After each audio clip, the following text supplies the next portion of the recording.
আসসালামু আলাইকুম প্রিয় দর্শক, স্বাগত জানাই ট্রমা ইনস্টিটিউটস নিয়মিত আয়োজন আমার শিক্ষাঙ্গন অনুষ্ঠানে। আপনাদের সাথে আমি আছি মোহাম্মদ সাইদুর রহমান নীরব, সহকারী জনসংযোগ কর্মকর্তা ট্রমা সেন্টার মেডিকেল ইনস্টিটিউটস। আজকে আমরা কথা বলবো এমন একজন নারী শিক্ষার্থীর সাথে যিনি প্রত্যন্ত অঞ্চল থেকে উঠে এসে নিজ এলাকায় স্বাস্থ্যসেবা নিশ্চিতের জন্য শ্যামলী ম্যাটসে ভর্তি হয়েছেন। আমরা সরাসরি পরিচিত হয়ে নিব তার সাথে। কেমন আছেন? জি, আলহামদুলিল্লাহ। দর্শকদের উদ্দেশ্যে আপনার পরিচয়টা দেবেন।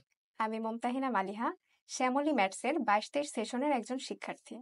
আপনার হোম ডিস্ট্রিক্ট কোথায়? জি, আমার হোম ডিস্ট্রিক্ট ফরিদপুরে। আপনি কোন স্কুল থেকে পড়াশোনা করেছেন? আমি বাইশরশি শিব সুন্দরী একাডেমি স্কুল থেকে পড়াশোনা করেছি।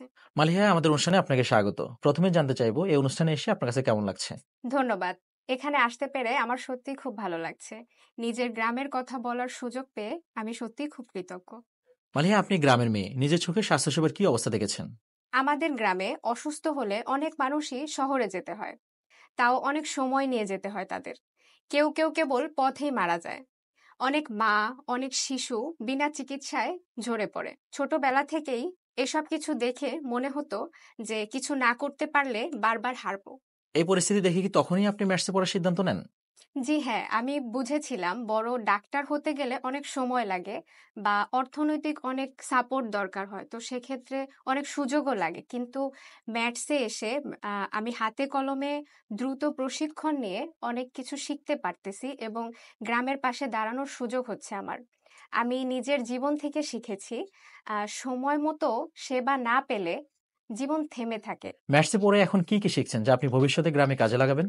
প্রাথমিক চিকিৎসা, জরুরি রোগী সামলানো, মাতৃসন্তান স্বাস্থ্যসেবা, টিকাদান সবকিছুই হাতে কলমে শিখেছি। আপনি তো মেয়ে শিক্ষার্থী, গ্রামে মেয়েদের জন্য এখনো ভয় লজ্জা অনেক বেশি। কেমন চ্যালেঞ্জ আসে? হ্যাঁ, অনেকেই বলে যে মেয়ে হয়েছো, মেয়ে হয়ে এত পড়াশোনা করে কি করবে? কিন্তু আমি দেখেছি সাহস থাকলে মেয়ে হয়েও গ্রামের সম্মান আনা যায়, পরিবারের পাশে দাঁড়ানো যায়। গ্রামের মানুষের মধ্যে এখনো অনেক কুসংস্কার আছে, আপনি কিভাবে সেটা বদলাতে চান? আমি চাই বাড়ি বাড়ি গিয়ে সচেতনতা তৈরি করতে, মা শিশুর স্বাস্থ্য, রোগ প্রতিরোধ, পরিষ্কার পরিচ্ছন্নতা নিয়ে নিয়মিত ক্যাম্প করতে চাই। অনেকেই ভাবে গ্রামে থেকে কাজ করলে সুযোগ সীমিত, আপনি কি বলবেন? আমি বলবো সুযোগ তৈরি করে নিতে হবে। যদি আমি গ্রামে থেকে একজনের জীবন বাঁচাতে পারি, সেটাই সবচেয়ে বড় সাফল্য। আপনি নিজের গ্রামে কি পরিবর্তন আনতে চান? আমি চাই আমাদের গ্রামে যেন কেউ বিনা চিকিৎসায় না মারা যায়।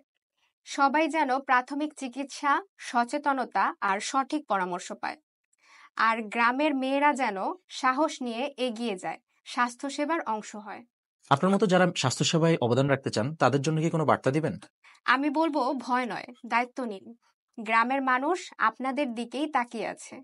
আমরা এগিয়ে গেলে গ্রামের ভবিষ্যৎ বদলে যাবে। ম্যাটসে এসে নিজের গ্রাম, নিজের সমাজের পাশে দাঁড়ান। স্বাস্থ্যসেবা শুধু পেশা নয়, এটা মানবতার কাজ। মালিয়া, আপনার সাহস, দায়িত্ববোধ আর স্বপ্ন আমাদের মুগ্ধ করেছে। আপনাকে অসংখ্য ধন্যবাদ আমাদেরকে সময় দেওয়ার জন্য। জি, আপনাকেও ধন্যবাদ এত সুন্দর অনুষ্ঠানে আমাকে আমন্ত্রণ করার জন্য।